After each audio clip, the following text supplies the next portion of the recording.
करतला पालो डर लागे चढ़ला पजाई चोर ना दादा हम ना नाचो अरे कमर जैसन करतला पालो डर लागे चढ़ला पजाई चोर ककरबा में कबरवा भर पाई पांडे जी के धन भल लूट जाई जादो जी के चौकी न टूट पाई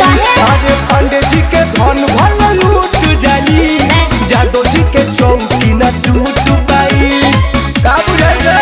अरे ना ये दादा जादो जी के चौकी न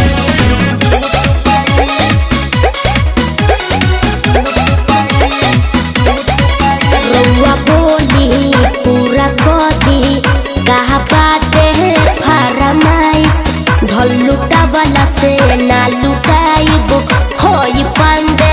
जी के चॉइस बिना पूरा कइले जाना देवे जान हाजी किसनती जब जादो जी के छोरा नचाई बांध के तोहरा के कोरा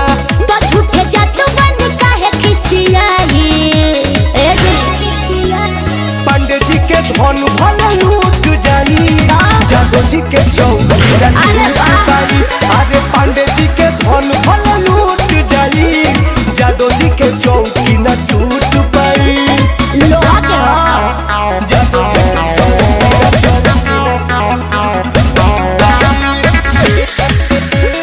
जादो जी के चौकी न टूट पाई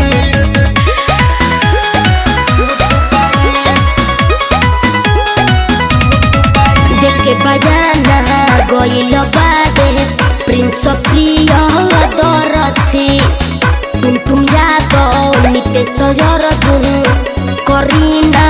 मन मर्जी पावर देखबे तो उठवा लेम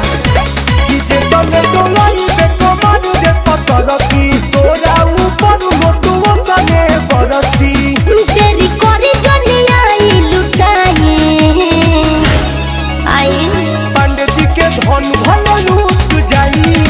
जादो जी के चौकी न टूट पाई अरे पांडे जी के धन सब लूट जाई जादो जी के चौकी न टूट पाई अहिरान के हल्का में मत ले रे तनी कम बोली।